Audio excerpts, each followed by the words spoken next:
आज से पहले कभी ऐसा सुना है आपने कि किसी फिल्म के 2 क्लाइमैक्स शूट किए जाएं, उसमें काम करने वाले एक्टर्स को भी नहीं पता कौन सी एंडिंग इस्तेमाल होगी। ये बात बोली थी अनीस बज़्मी ने भूल भुलैया 3 के रिलीज होने से ठीक कुछ दिन पहले, और यकीन मानो थिएटर में जो देखा वो इम्पॉसिबल था, असंभव। एक हॉरर कॉमेडी ने कमाई में बॉक्स ऑफिस के सारे रिकॉर्ड्स उड़ा दिए, तो दूसरी वाली बॉस सस्पेंस में दिमाग इस्तेमाल करने का वर्ल्ड रिकॉर्ड बनाएगी। मंजुलिका सिर्फ एक नाम ही काफी होता है किसी भी बॉलीवुड फैन के दिमाग में सस्पेंस का कीड़ा भरने के लिए, और इस बार तो 3-3 पे शक हो रहा था। लेकिन गारंटी के साथ बोल रही हूँ मैं आपको, जितनी थ्योरीज बनाई हैं, जितना दिमाग लगाया है, सब कुछ साइड में रख दो, क्योंकि भूल भुलैया 3 ने लिटरली कांड कर दिया है। सबसे बड़ी बात तो ये है कि फिल्म देखने से पहले सोशल मीडिया पे कुछ भी सर्च मत करना, वरना पूरा सस्पेंस स्पॉइल हो जाएगा। 100 दिमाग लगा के सोचोगे फिर भी भूल भुलैया 3 की एंडिंग प्रिडिक्ट नहीं कर पाओगे, इसीलिए सीधा थिएटर में जाके देखोगे तो पागल हो जाओगे। अब करते हैं मुद्दे की बात, पार्ट 3 में अलग क्या है पिछली दोनों मूवीज से। आसान जवाब होगा कुछ भी नहीं, सेम पैटर्न पे सेम फिल्म बनाई है। पिछली वाली पसंद आई तो ये वाली भी पसंद आएगी। पिछली बार जिसको मजा नहीं आया तो इस बार भी उसका पैसा बर्बाद समझो। भूल भुलैया 2 का पुनर्जन्म है ये। बस एक बात पहले से बता दूं, जो बोल रहा था ना कि ट्रेलर में तो कुछ भी हॉरर नहीं है, फिल्म के अंदर आपकी सारी शिकायत दूर हो जाएंगी, इसको एडवाइस की तरह सुन लो।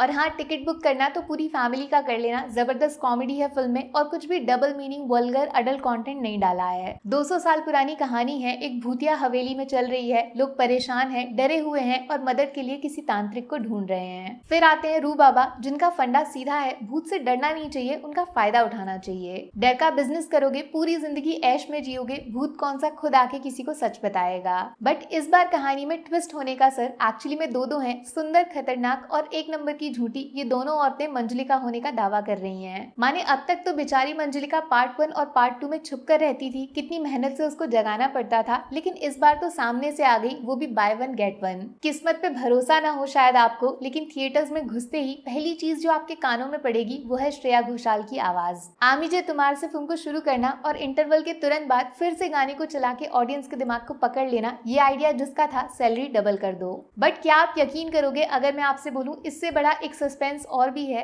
तृप्ति डिमरी का फोटो दिमाग में लाने वाले लोग तुम पे अनीस बज़्मी जोर से हंस रहे हैं। भूल भुलैया 3 एक नंबर की धोखेबाज फिल्म है, ये मान लो 90% फिल्म में हम लोग वो देख रहे हैं जो डायरेक्टर दिखाना चाहते हैं, जबकि सच कुछ और है। जैसे पार्ट 1 में साइकोलॉजिकल वाला एंगल था ना, इस बार ऑडियंस बीमार हो गई है, फिर एंड में जब चुटकी बजेगी हम लोग नींद से उठेंगे और क्लाइमैक्स देखकर सर पकड़ लेंगे। सबसे चालाकी वाला काम जो इस बार फिल्म के मेकर्स ने किया वो था विद्या बालन को कहानी में वापस लेकर आना, जिनके साथ 17 साल पुरानी यादें भी लौट आईं। और विद्या बालन के आते ही भूल भुलैया एक सीरियस फिल्म बनने की तरफ वापस आना शुरू हो जाती है। काली साड़ी का इशारा ही था कि इस बार कॉमेडी नहीं ट्रेजेडी होगी। माधुरी दीक्षित का इस फिल्म में जुड़ जाना असली कलेश की वजह बन गया है, क्योंकि उन्होंने आधी फिल्म के बीच में आके विद्या बालन को उन्हीं के गेम में बीट कर दिया है। रू बाबा वर्सेस मंजुलिका का एंगल हम सब ने कहीं ना कहीं सोच रखा था, पार्ट 1 और 2 में देखा भी है, लेकिन मंजुलिका वर्सेस मंजुलिका ये चीज आउट ऑफ सिलेबस आ गई। आमिजे तुम्हार का सपना लेकर थिएटर जा रहे हो आप, लेकिन उस गाने में 2 मंजुलिका नहीं 3-3 एक साथ नाचेंगी, इसके आगे कुछ भी बोलना मना है। लगा झटका, ऐसे ढेर सारे जंप स्केयर सीन्स फिल्म में अजीबोगरीब जगह पे डाले गए हैं। अनीस बज़्मी सिर्फ दिमाग नहीं आंखों से आपको डराना चाहते हैं। वैसे गड़बड़ चीज ये है कि इस बार रू बाबा वाला कैरेक्टर उतना इस्तेमाल नहीं हुआ है कहानी में। रू बाबा के दर्शन सिर्फ क्लाइमेक्स में होंगे, लेकिन उनके बदले इस बार जो फिल्म में कार्तिक का फनी वर्जन आया है वो सच में अक्षय कुमार की कॉमेडी टाइमिंग की याद दिला सकते हैं। शॉकिंगली जिस फिल्म का पूरा हाइप हॉरर के दम पे बनाया गया था, उसके दम पे फिल्म बेची गई है। उसका ह्यूमर, कॉमेडी वाला साइड उससे ज्यादा दमदार है।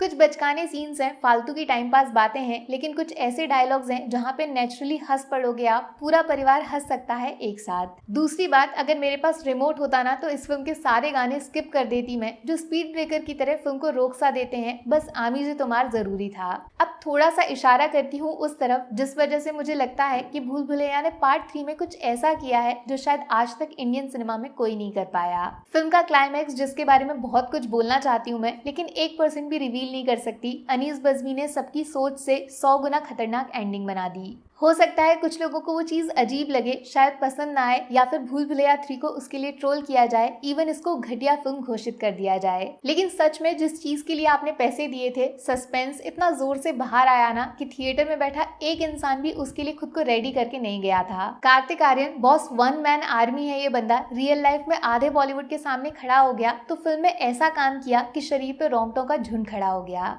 कॉमेडी, रोमांस, पागलपंती और पता नहीं क्या क्या देखने को मिलेगा। गिरगिट की तरह रंग बदलते हैं पूरी फिल्म में। विद्या माधुरी के सामने भी अपनी जगह बना ली। तृप्ति ने भी अच्छा साथ दिया है। एक तो रिलीज से पहले इनकी वजह से लोगों के दिमाग में बहुत सारी थ्योरीज ने जन्म ले लिया था। वो फिल्म में कैसे बाहर आया, खुद जाके देख लो। फिल्म को 5 में से 3.5 स्टार्स मिलने वाले हैं। पहला, कॉमेडी जबरदस्त है, हॉरर कंटेंट भी मस्त है। दूसरा, मंजुलिका की कहानी को बड़े लेवल पे अपडेट किया है। दिमाग लगा के रखना पड़ेगा एकदम एंड तक। तीसरा, फिल्म का बाप रे बाप वाला क्लाइमैक्स। ट्रोल कर सकते हो, हंसी उड़ा सकते हो, बट जो दिखाया वो किसी ने सपनों में नहीं सोचा था। मजा आ गया। आधा स्टार कार्तिक का special performance plus Vidya Balan, Madhuri Dixit का स्क्रीन प्रेजेंस जो खुद में अलग मिस्ट्री जैसा फील होगा। नेगेटिव्स में पहला तो हॉरर सिर्फ आंखों से महसूस हुआ, दिमाग तक पहुंच नहीं पाया जैसे पार्ट 1 के एंड में हुआ था। और आधा स्टार कटेगा फालतू टाइम पास गानों के लिए। इससे कहानी ब्रेक होती है, लोग फोन में टाइम पास करने लगते हैं। सिर्फ एक शब्द सस्पेंस जो क्लाइमैक्स में होश उड़ा देगा आपके। बस पार्ट 1 से कंपेयर करोगे तो फिल्म ठंडी रह जाएगी, बट फैमिली के साथ स्त्री वाली फीलिंग आएगी। बाकी वीडियो में कुछ पसंद आया हो या फिर कुछ शिकायत करनी हो तो मैं आपको इंस्टाग्राम पर भी मिल जाऊंगी, वरना थोड़ा सा इंतजार करिए। मिलूंगी आपसे अगले वीडियो में। Take care, bye bye.